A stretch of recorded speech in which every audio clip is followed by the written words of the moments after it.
Here we have a new 2026 Nissan Sentra. Now this one comes in the SV trim level in fresh powder paint. We get charcoal cloth interior.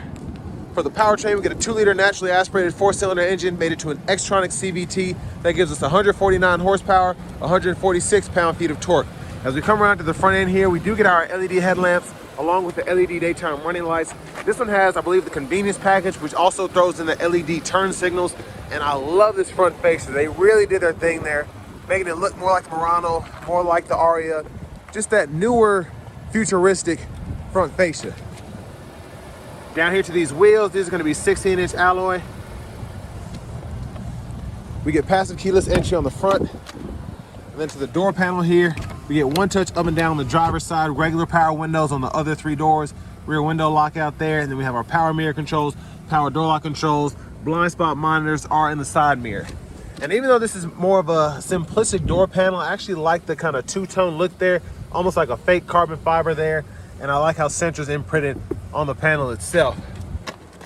Now over here, trunk release, heated steering wheel toggle is there, hood release, and then we do get a manual tilt as well as telescoping steering wheel.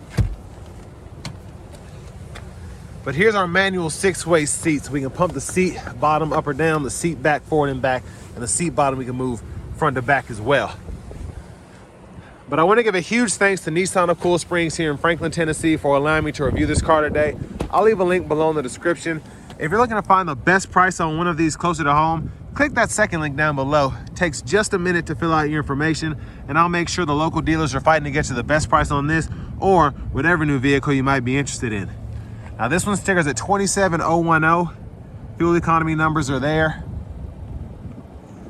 And I mean, so far I'm loving it, but I have the seat up front adjusted for someone of my size, being 6'3" with longer legs. So let's go ahead and check out this rear seat room sitting behind myself.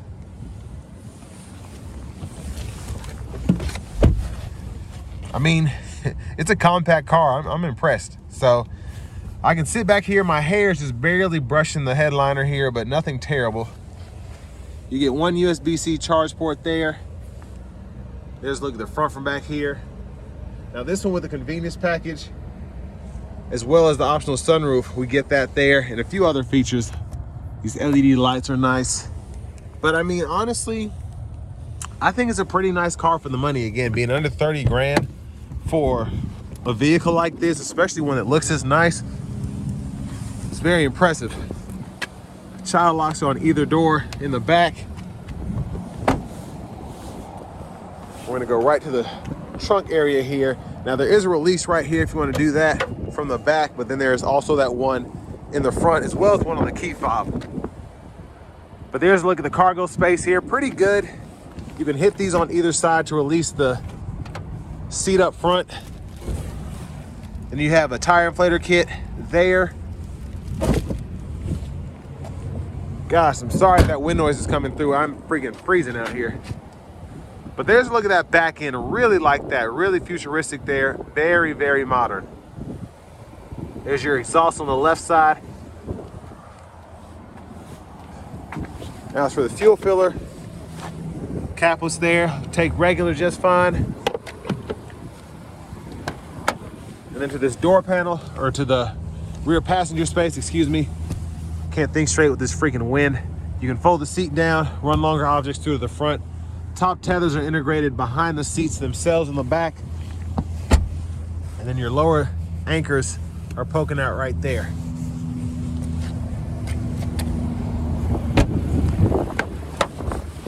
And then your front passenger seat, 4-way manual. My goodness. Glove compartment there with the owner's manuals. Gotta hurry up and get back in this car, man. There's the parts content. Now as we come back around to the front, we're just gonna take a quick look in the engine bay.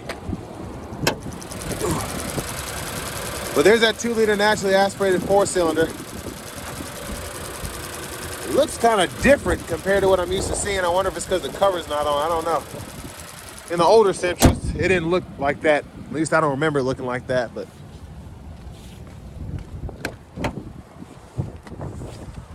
Let's check out these blinkers. LED on the back. I mean, this really does remind me of like the older, like 2000s Altimas in the way that they look, but just sleek. Get them in the side mirrors as well. It's a big plus. And that's part of this convenience package, I believe.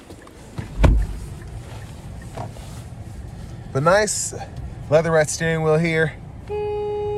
There's the horn. Over here to the radio, we do get AM, FM, XM. So you can toggle that there through the sources. Bluetooth as well. And this year we do get wireless Apple CarPlay, Android Auto compatibility. So very happy about that with this newer infotainment system. Pair your connections there. You have the apps that you can use here. The interior light, you can fool with that. So I really like how much you can do here in terms of customizing. So those are the two pages here. You can add widgets if you want to, but your settings are right in here. So general settings, you can change your system settings, which includes your language here. So you have 3 options for that. And then if you go back, you can scroll down to your units within the general settings. You can change the distance or the temperature individually. So, I mean, it's a relatively good system overall in terms of the infotainment. I really like how everything works. Single zone automatic climate control, so we can adjust the fan speed here, temperature there. You get 3-stage heated seats you can use from the screen as well, along with that heated steering wheel for the driver. But then you also have the heated seat buttons down here, and that's soft touch, along with being able to adjust the temperature and the fan speed and all that down here as well. Backup camera, guidelines follow you as you turn the steering wheel. Not the greatest picture, but no big deal. Hazards are down here. Volume knob, you can click that to turn the audio off. Brightness, you can adjust that for the screen. And then you also have the ability to kind of go through your stations here, which I really like. Your presets with this button here. 2 USB-C ports, 12 volt there. Little storage while your phone's on the charger, and then for the shifter, push this in, reverse, neutral, drive. And you have the engine brake in there. Drive mode, you have standard, sport, and eco. And I'm so glad we get a switch in here instead of just having the eco that we push a button and then you have to push the shifter for sport. I just like the toggle better. Electronic parking brake, pull up to engage, hit the brake, press down to disengage. Automatic brake hold, auto stop toggle. Bottle holders are there. Then your center console cubby space is here. Sunglasses holder, lights there, and then you can tilt, or let's see a one-touch slide here. So that's how far back it goes. And there's looking at the back seat from up here. And then vanity mirror, a back up front, blinkers, high beams, auto high beams we can toggle. And then over here we have our intermittent wipers. So one time off, intermittent low, high. We can adjust that intermittent frequency here and then pull up for the front fluid. Left side of the steering wheel, we have our cruise control. We can toggle that. So that's adaptive, and we can adjust the gap. You'll see in that right-hand corner.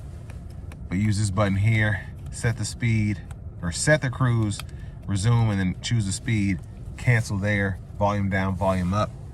And then over here, phone, track list, radio station presets. And then this is the shortcut menu. We can pull that up, scroll through that. And then when you're not in the shortcut menu, you can use these arrows to go through the sub menus. And then when applicable, you can use those arrows as well as a scroll bar to do all of that there. So very interesting how that's set up. And I mean, the gauge cluster, I like the look of it. I like that it's all digital. We can adjust that brightness over here. And I mean, the overall system in general is just very sleek, especially for this just to be an SV. Not as many amenities. It still looks very sleek on the inside. Push button start. Finally, here's the key fob with remote start. But next, let's go ahead and take this 2026 Nissan Sentra SV out on the road for a test drive. So starting the test drive in this 2026 Sentra SV, I don't know what it is about. Maybe it's just because I'm excited about the refresh, redesign, whatever they want to call this, but this 2-liter 4-cylinder feels a bit stronger than it was in the previous years. Still getting pretty good fuel economy with 30 miles per gallon city, 38 highway, but especially with this Xtronic CVT, as I kind of give it throttle, it goes almost effortlessly. It's just a really good setup here in terms of accelerating the car. Like the new steering wheel here. It's you know, it kind of reminds me of the Murano in that sense. So Nissan, they like to kind of keep everything the same. I guess they get new ideas. They're like, why don't we just put on everything? So that's kind of what you get here. You're getting this kind of 2-spoke design that I first remember seeing in that Nissan Aria. But love having the heated steering wheel here. That's nice. And I can hear the engine just barely, but overall it's very quiet in here for this to be a compact car.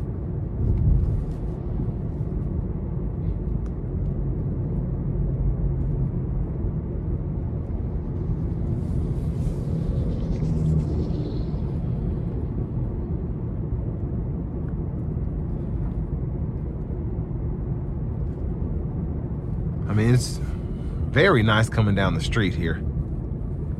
Had it in eco mode this time. I'm gonna put it into standard, and we're gonna see if that pep kind of livens up, and then we'll save sport for getting on the interstate here in a minute.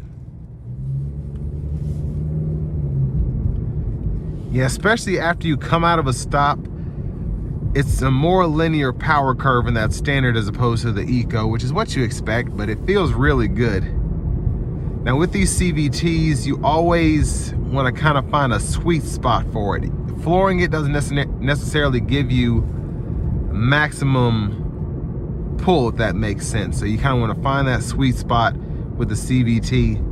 Kind of like 3/4 of the way down is usually good for me, and then that's how you really get the full power output.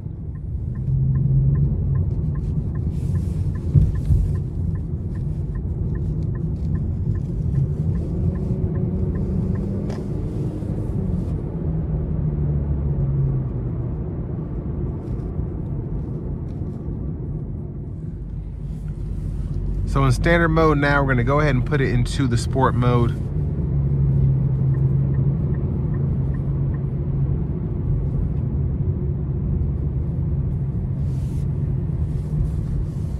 Now I probably won't be able to give it a good pull until we actually get on the interstate.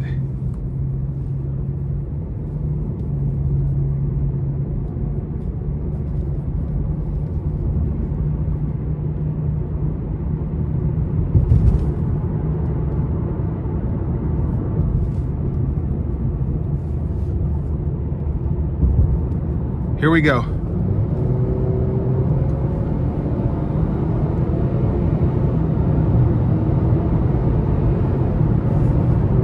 Oh yeah, that was nice. I hate I couldn't do it from a stop, but I mean, still kind of shows you the power there. It was ready to move. Now I want to give one more big thanks to Nissan of Cool Springs for allowing me to review this car today. I'll leave a link below in the description. If you're looking to find the best price on one of these closer to home, click that second link down below. It takes just a minute to fill out your information, and I'll make sure the local dealers are fighting to get you the best price on this or whatever new vehicle you might be interested in. But acceleration is good. Ride quality is about what you expect from a subcompact car, compact car. You can hear the road, but I mean, it's a solid ride. It's not necessarily buttery smooth, but it rides well down the road. And honestly, after driving it, I think for the money, Nissan here recently has just done such a great job. I mean, over the past probably 5-10 years, they've done a great job, but specifically as you've kind of heard them going through financial troubles and things of that nature, these designs have been solid. So this new Sentra just looks phenomenal. The new Armada Nismo I drove earlier, the power is great, the look is fantastic. I love all the features they have in there. But Nissan's not giving up, and I really like to see that from an automaker. I'm about to do the 26 Pathfinder. That got a bit of a refresh, as you can tell from the outside, so I'm gonna see if the interior got an update as well. But here with this new Sentra, very impressed overall. And I think for the money, specifically on this SV trim, you get a lot of car for that little bit of $27,000. So all that being said, this will bring me to the end of my review of this 2026 Nissan Sentra SV.